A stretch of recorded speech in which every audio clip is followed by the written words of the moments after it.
அனைவருக்கும் வணக்கம். இப்போ நீங்கள் பார்த்தீங்கன்னா, இப்போ நான் வந்து டெல்லி ஜந்தர் மந்தரில் இருக்கேன். இது வந்து நம்மளுடைய கட்சி சார்பாக, அப்னி ஜனதா பார்ட்டியோட கட்சி சார்பாக யூஜிசிக்கு சப்போர்ட்டாக இது வந்து இந்த ஆர்ப்பாட்டம் வந்து நடக்குது. இது வந்து யூஜிசி வந்து எதற்காக இந்த ப்ரொட்டஸ்ட் பண்ணுறோம் அப்படின்னா, பல தாழ்த்தப்பட்ட பிற்படுத்தப்பட்ட மாணவர்களாகவும் சரி, அங்கு அதாவது உயர்கல்வி நிறுவனங்கள் யூனிவர்சிட்டிஸ்லேயோ காலேஜ்லேயும் பணிபுரிகிற ஆசிரியர்கள் இவர்களுக்கும் ஒரு நியாயம் கிடைக்கணும்.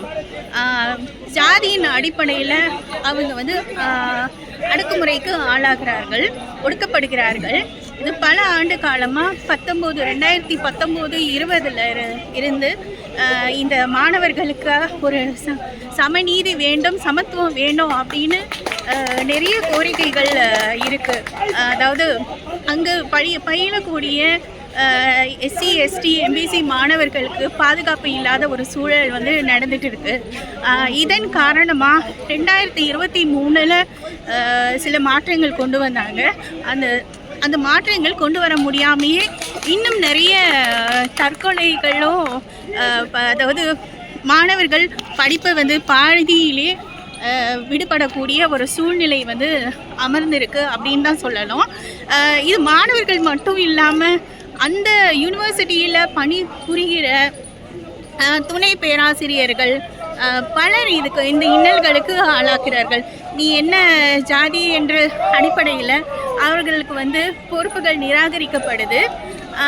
இதுக்கெல்லாம் இதனால் பல சூசைடு தற்கொலைகள் அதிகரித்து இருக்க ஒரு சூழ்நிலையில் தான் வந்து யூஜிசி 2026 வந்து அமல்படுத்த முயற்சி நடக்கும் வேளையில் தான் இதை செய்யக்கூடாது அப்படின்னு சில பார்ப்பனர்களோ உயர் ஜாதியை சேர்ந்தவர்களோ வந்து இதுக்கு வந்து தடை விதித்திருக்கார்கள். காலகாலமாக எல்லாரும் ஒரு சுமந்துக்கிட்டு இருந்த இந்த அடிமை வாழ்க்கை, அடிமை உணர்வு போகணும் அப்படின்னா கல்வியில் மாற்றம் வரணும், கல்வி வரணும். கல்வியின் மூலமாக அந்த மாணவர்கள் மேல்நிலைக்கு வரணும். மேல்நிலைக்கு வருவதனால் இன்னும் பல நல்ல வளர்ச்சிகள், எவ்வளவோ வளர்ச்சிகள் வந்திருந்தாலும் இன்னும் நம்ம இன்னொரு பக்கம் ஜாதி, மதம், இனம், மொழி இப்படி தான் நம்ம வந்து வேறுபட்டு இருக்கோம்.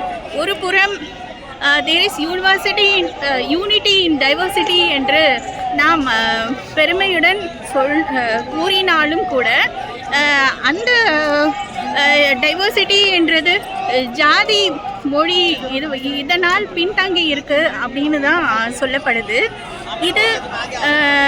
இதற்கு எல்லாம் ஒன்று சேர்ந்து பல மாநிலங்களில் இருந்து அப்னி ஜனதா பார்ட்டியை சேர்ந்த தொண்டர்கள், நிர்வாகிகள் அனைவரும் இதில் வந்து கலந்துக்கிட்டு இருக்காங்க.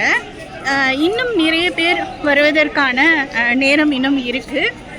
இது பார்த்திங்கன்னா வெவ்வேறு மாநிலத்தில் இருந்து ஒவ்வொரு குரூப்பாக இருந்து அவங்களுடைய எண்ணங்களையும் அவர்களுடைய குரல்களை எழுப்புகிறார்கள். நன்றி, வணக்கம்.